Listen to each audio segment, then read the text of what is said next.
Breda. These and more on this edition of the Midday News.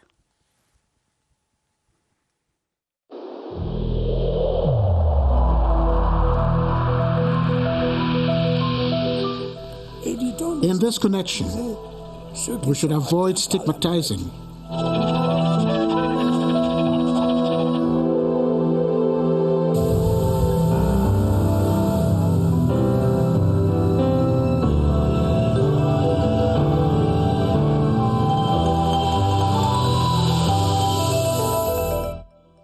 Bienvenue une fois de plus. Demain, 5 octobre 2020, jour de rentrée scolaire au Cameroun. Les élèves retrouveront le chemin des classes après plusieurs mois de trêve imposée par la pandémie du coronavirus. En cette veille de reprise, l'heure est au dernier réglage dans les établissements scolaires. Au plan administratif, l'on s'accorde à mettre en état les lieux devant accueillir les élèves. Tout est passé au peigne fin. Le constat de Michel Renaud-Ouandja dans ce reportage. À quelques heures de la rentrée scolaire, les établissements poursuivent les préparatifs pour l'accueil des apprenants. Dans les établissements publics visités ce samedi, comme ici au lycée d'Anguissa, le staff s'active pour la gestion du système de mi-temps. Tout est fin prêt. Les emplois de temps ont été distribués aux enseignants. Pour d'autres structures, les inscriptions se poursuivent. Tout à côté, les murs reçoivent un coup de peinture. Oui, le collège est prêt pour lundi. Parce que la rentrée, nous la préparons depuis près d'un mois. Du côté des établissements primaires et de la maternelle, l'on a opté pour le renforcement du dispositif d'encadrement des apprenants. Au regard du contexte sanitaire dû au Covid, des mesures d'hygiène sont prises. Tout un dispositif a été mis sur pied pour permettre non seulement le respect de la distanciation sociale, mais également, n'est-ce pas, le lavage des mains. Le déploiement observé ici et là augure une effervescence pour lundi, premier jour de classe. Et à moins de 24 heures de la rentrée scolaire, le casse-tête de la recherche des places dans les établissements scolaires s'intensifie pour certains parents. Une équation encore plus difficile en cette année à cause des mesures de restriction liées à la lutte contre le Covid-19, soit 50 élèves par classe, pas plus. Devant la fermeté des chefs d'établissement du public, certains parents n'ont pour seul choix que les collèges privés. Franck Evina. La situation est source d'angoisse pour de nombreux parents. J'ai mon petit frère qui a eu le concours au lycée bilingue de Kounou. Et comme on a ouvert la section anglophone au lycée d'Onkolundongo, et moi je suis en Vrogada, j'aimerais qu'il ait une place au lycée d'Onkolundongo. Trouver une place dans un établissement secondaire public, une équation qui s'est davantage corsée, avec la limitation des effectifs à 50 élèves par salle de classe. Ces effectifs sont déjà respectés avec le concours d'entrée en 6e et avec l'interview pour les autres classes. Le lycée est déjà organisé et nous avons opté pour le système mode mi-temps. Flore croise les doigts pour son frère cadet. J'ai déposé le dossier mercredi. On sait que c'est trop sollicité, on attend. Avec l'éventualité d'un rejet, il faut penser à un plan B. Nous trouvons mieux de répondre gentiment aux parents qu'il n'y a pas de place par rapport au contexte actuel et de trouver mieux vers nos collègues qui ont en charge les établissements privés. Même avec l'instauration du système de mi-temps, la chance d'avoir une place dans un lycée ne saurait sourire à tout le monde. Les commerces et autres librairies sont eux aussi aux couleurs de la rentrée scolaire. Les parents s'activent dans les derniers achats de cahiers, livres et autres nécessaires pour une rentrée en toute sérénité. Ambiance dans quelques marchés de la capitale dans ce reportage de Elvire Angéline Ebalé. La pression des dernières heures n'épargne personne. Yvette, accompagnée de sa progéniture, a choisi la carte de l'équilibre, question de satisfaire tout le monde. Tous ces enfants, il faut acheter des cahiers. La liste est tellement longue. C'est leur matériel dès le premier jour. Un matériel complet avec tenue de classe à l'appui. Bosco gère la longue file d'attente. Il faut patienter à tout prix. Nous sommes en train de nous évertuer à avoir la tenue. Il y a le garçon qui a eu sa tenue. mais la fille s'atteint pas encore. Les bousculades de dernière minute, pas toujours faciles et à peine gérables. Les parents devaient venir un peu plus tôt pour que là où nous sommes, on puisse les servir normalement. Mais aujourd'hui, là, vraiment, on ne parvient pas à servir 2 clients. On ne sait plus où mettre la tête. Un casse-tête un peu généralisé qui impose d'autres options pour faciliter le travail. Nous avons toujours eu la pression parce qu'il y a toujours de nouveaux établissements qui naissent, de nouveaux parents qui arrivent. Nous avons institué une production de nuit aussi. Nous sommes confrontés à une difficulté, celle qu'il n'y a pas les manuels. Ce qui fait que c'est très difficile de pouvoir satisfaire un parent. Les portes de la rentrée s'ouvrent dans quelques heures. Prêt ou pas, il faut bien prendre le train en gare. And the hour is drawing near for the resumption of classes tomorrow for the 2020-2021 school year. And schools in Yaoundé are making last-minute touches so as to welcome the students in a clean and safe learning environment. How prepared are they for Monday? Victor Siga made a tour. At Collège Bilingue Monseigneur Henri Viter, all hands get active for the last touches ahead of Monday. We already had our general assembly, and the teachers already have their timetables prepared with didactic materials to come and teach. On Monday, we have already shared out school uniforms. It is a different scenario at Collège des Sapins and Collège Bilingue France Fanon, where they are far from being ready. Classrooms are being cleaned and disinfected, while newly constructed as well as old building receive fresh coat of paint. Just some little things that they are putting in order. The classrooms are already set, and we have also put in place the barrier measures, which are also set. Parents in a mad rush to seek admission for their kids flood the establishment. Those who are coming later, that's the problem. That's why you see so many people around, that the principal is about to see what to do about it. At Government Bilingual High School, Anguissa, as well as the group scolaire La Mafé, a timid atmosphere reigns. In general, schools in Yaoundé are ready for Monday. And as final preparations are being made in school, there are some parents still pushing for a place in one of the many public and private schools in the country, despite the limited number of admission per class as prescribed by the government. Alice Mbe spoke to some parents in Yaoundé who are hopeful and still believe in last-minute preparations. Her report. Here are some parents at the Government Bilingual High School in Kolndongo still hoping to obtain space for their children for the new school year. However, this seems difficult as the new system put in place by the government permits only 50 per class. On sait que c'est pas facile. I want my child to obtain a place at Lycée d'Nkolndongo. We know it is not easy, especially with the new system, but we are waiting. It is not easy to obtain a place here because the way it has been organized, 50 students per class, it causes us problems. It is not easy, but we will adapt. Faced with pressure from parents, school administrators say they are doing their best to advise parents to seek admission for their children in private institutions. The effectiveness had already been respected since the writing of these entrance exams into Form 1. We have opted for the 2-shift system. We answer the parents simple and send them to our colleagues who are managing private schools. To obtain a free COVID-19 pandemic school year, school administrators and parents are obliged to respect government's prescribed measures. It is also rush hour in transport agencies across the national territory. Motor parks, train and bus stations are experiencing an influx of students and parents traveling to other towns for Monday's school reopening. Constantine Baum visited these agencies and parks and now paints a picture. We got to this transport agency at Nvan by midday. We were told 4 buses had left already to Douala and the southwest. Before the day runs out, about 8 more 70-seater buses will be needed, as today's influx of passengers has to do with Monday's official schools reopening. Yesterday I called in Boya that they should send me buses because I have a lot of passengers today that will travel to go down to Boya today. Before you should pay the car, you must have your cash name. The measures fall short of making all passengers happy. The space is not enough for them and they have so many customers. Many people are standing up, and then secondly they have to make so many pay points. Being at the park since morning, waiting to travel, there are not enough buses, and the buses are even coming, they waste time to leave, and we're in a haste to go where we are going to go and finish buying the other stuffs to go to school.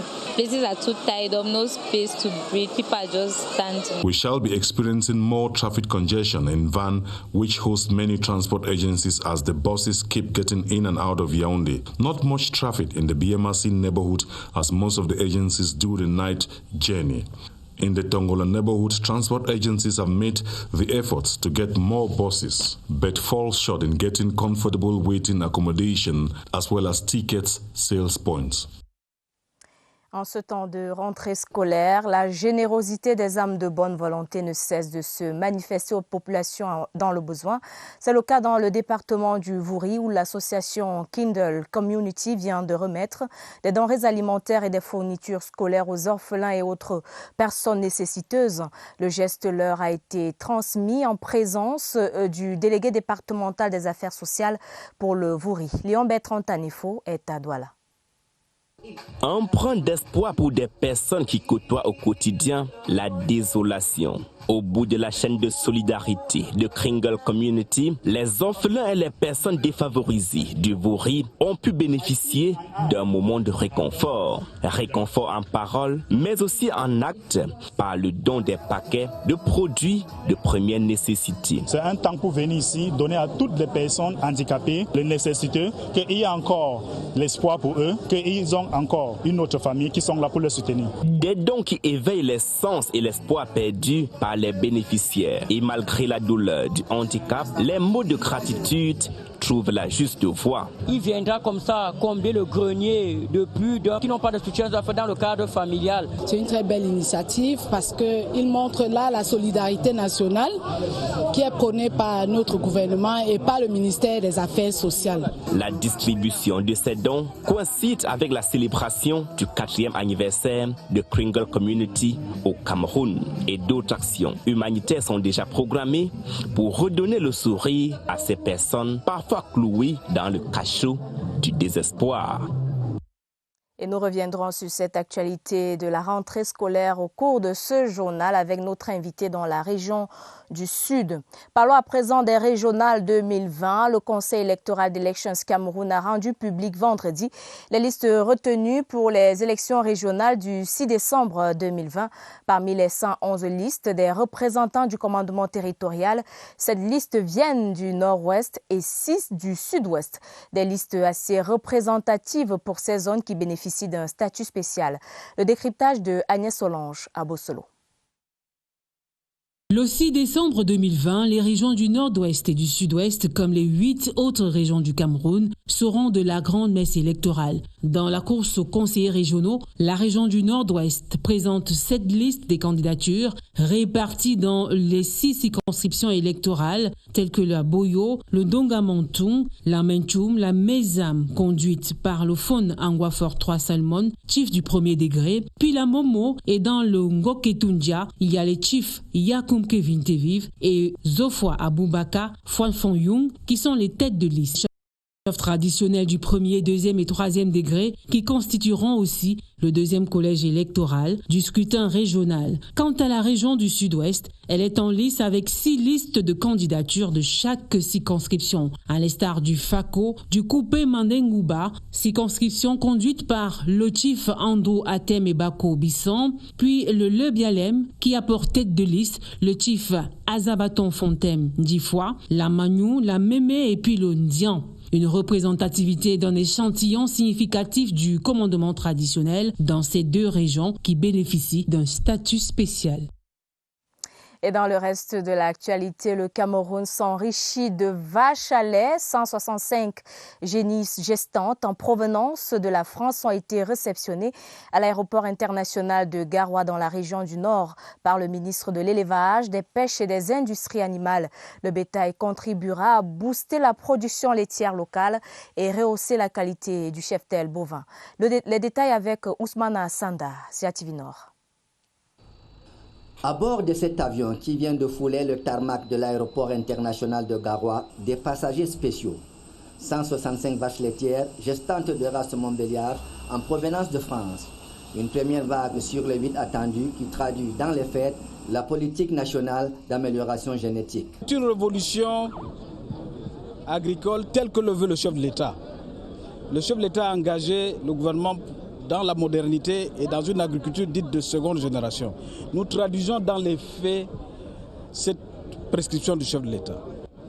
Et nous demandons aux éleveurs d'en faire bon usage. Des animaux qui, dans 4 mois, vont contribuer à la baisse du déficit en lait au Cameroun, estimé à 120 000 tonnes, soit une fuite des capitaux de 31 milliards de francs CFA par an. Le problème récurrent de la production laitière dans le Grand Septentrion, c'est la petite production. Les animaux locaux ne produisent pas beaucoup. Nous avons maximum 1 à 1,5 litre.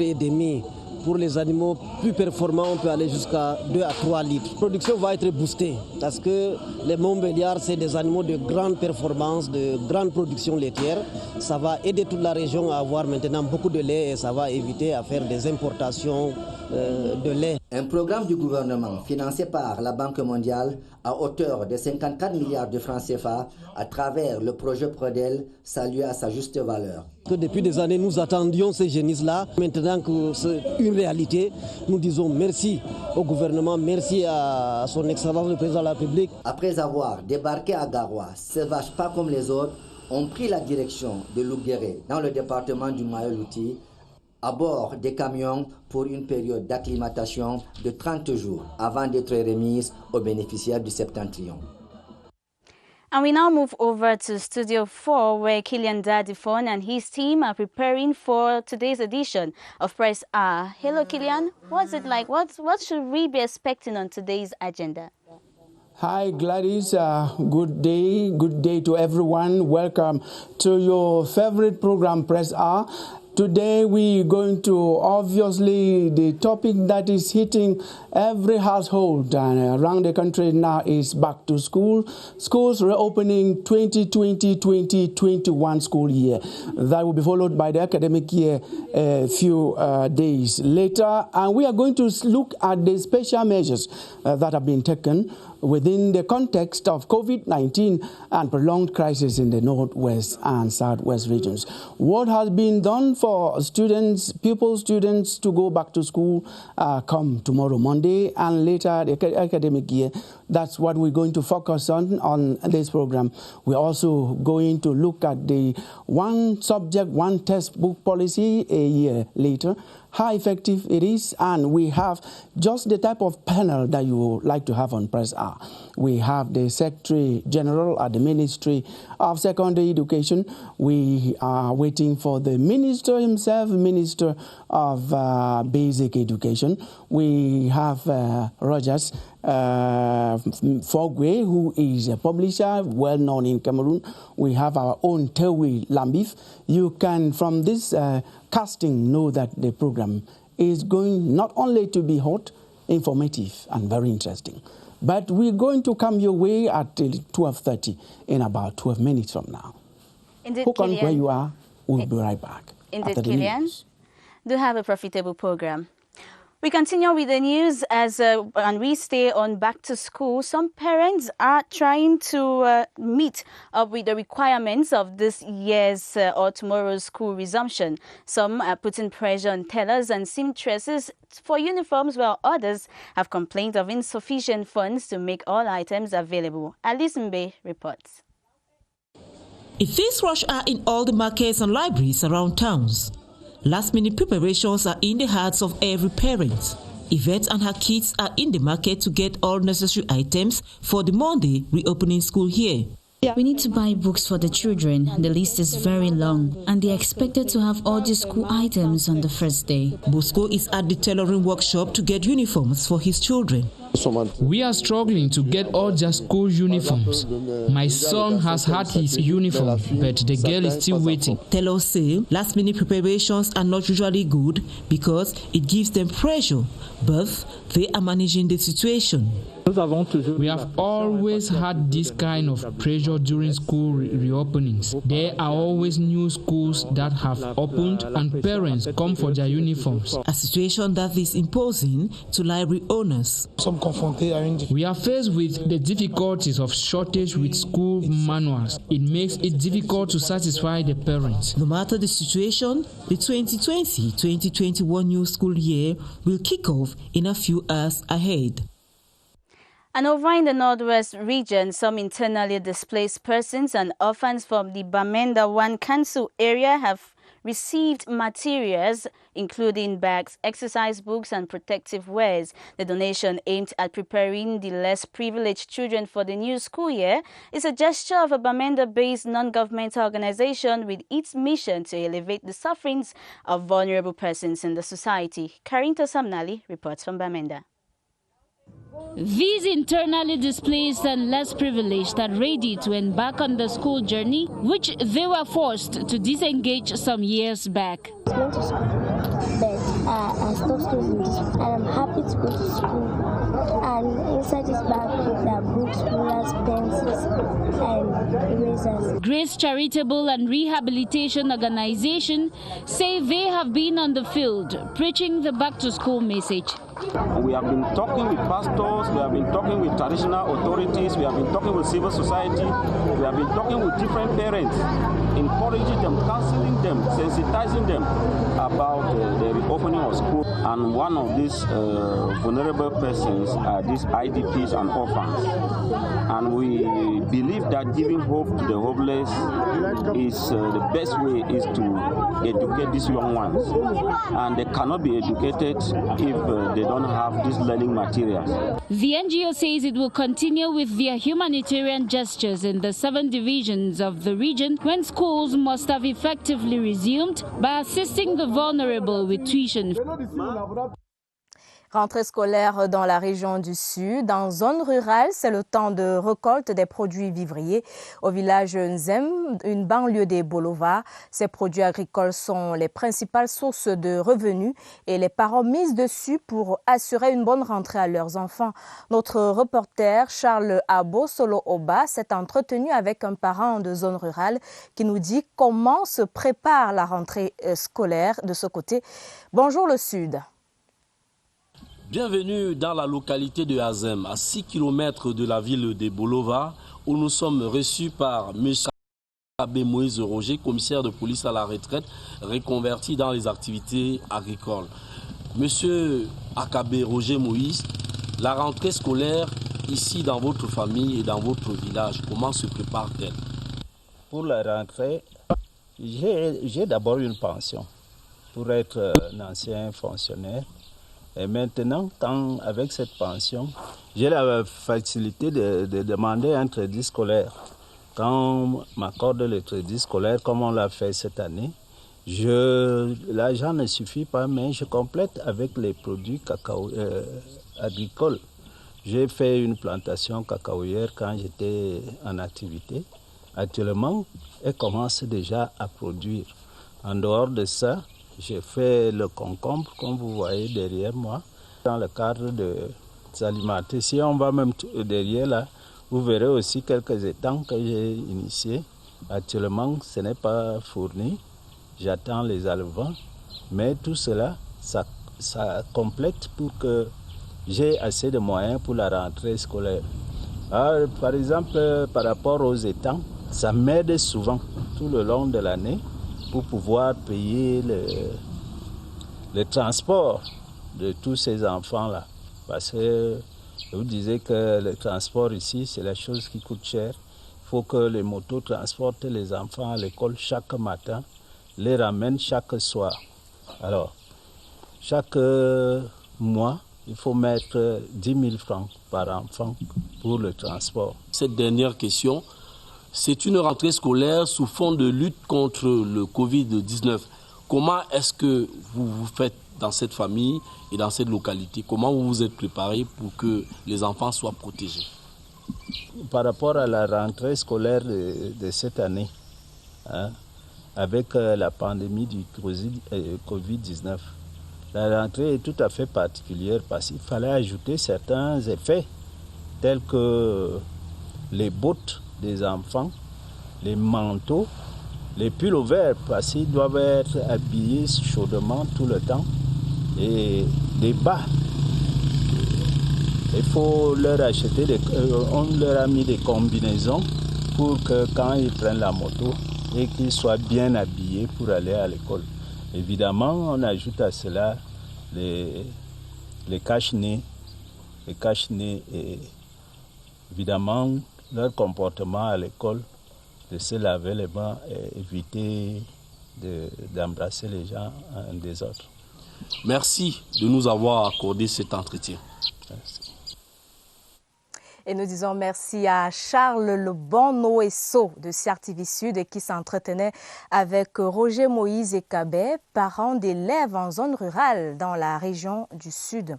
Et quelque chose de triste dans la suite du journal, mesdames, messieurs, l'apôtre Nestor Toukeya, PCA et fondateur de la vraie Église de Dieu du Cameroun, repose désormais à Banganté, son village natal dans le département d'une des régions de l'Ouest.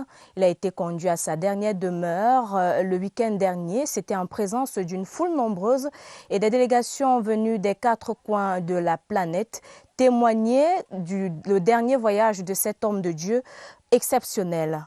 Les derniers instants vécus par notre reporter Roger Elé Mondomo. L'apôtre Nestor Toukeya a été conduit à sa dernière demeure le week-end dernier. De la mort de l'hôpital militaire de Douala, d'où a eu lieu la levée, à Banganté, lieu de l'inhumation, en passant par le camp spirituel de Mombon, l'homme de Dieu a été bien célébré. L'homme de Dieu a accompli sa mission et son temps est arrivé selon la volonté de Dieu. Il s'en est allé. Il appartient à nous maintenant de continuer l'œuvre qu'il a entreprise. Et nous sommes persuadés que par la grâce de Dieu, nous parviendrons et que nous nous retrouverons au ciel. Les différents témoignages des uns et des autres ont relevé le caractère exceptionnel du disparu. Une grande perte selon le représentant du sous-préfet de Banganté. Une perte pour notre arrondissement, l'arrondissement de Banganté dont nous avons la charge. Une perte pour le Cameroun. J'ai même envie de dire une perte pour l'Afrique et même pour le monde entier. Au cours du culte d'inhumation, le prédicateur a donné un message d'espoir à l'assistance. Nous devons rester sur ce qui était dès le commencement et nous veillerons puisqu'il nous a moulés dans le service de Dieu, il nous a formés. Pour cela, nous resterons vigilants et déterminés à continuer l'œuvre sans aller ni à gauche ni à droite.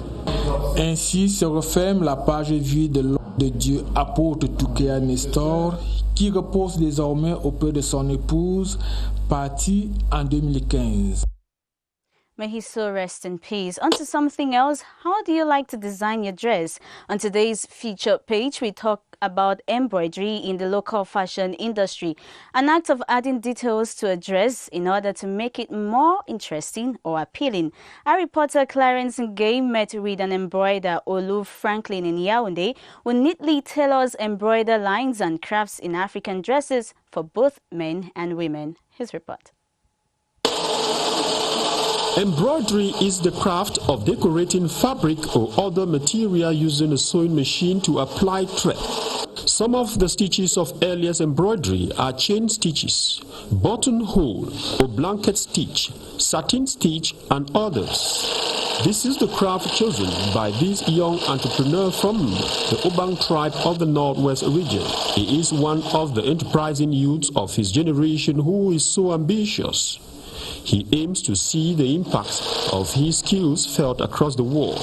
Here at Marché Rond-Point in Yaoundé 6 municipality, this young designer is admired by many for his hard work and determination to give out the best. As you can see from the designs, it all starts from the outside. You take measurements, you put the material on the table, you cut it, you gum it with what we call stiff. And when it's on the machine, you draw the design you want to remove on the machine. You draw, you mark it. When you finish doing the embroidery, you take it, you remove the stiff again. Then you iron it. After finishing iron, you take it to the sewing machine. After sewing it, you iron it back. Like you can see from all this one are finished. They are all finished. He has about 5 employees who accompanied him to bring out the best in this trade. What I'm doing right now like this is the up and down, the skirt and the blouse. So I can sew maybe 2 of these per day when I have work. These workers find solace in this profession, though they complain of a drop in their clientele due to the novel coronavirus pandemic.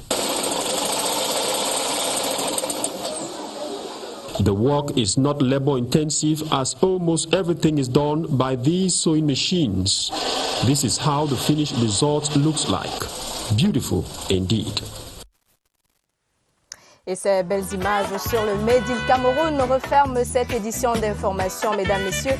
Merci de nous avoir suivis. Merci de choisir la CRTV. Très bonne rentrée scolaire à tous les élèves qui reprennent le chemin des classes dès demain, lundi 5 octobre. Bonne fin de week-end à vous, Gladys. Blessed week to you, Sudan, and to you watching us.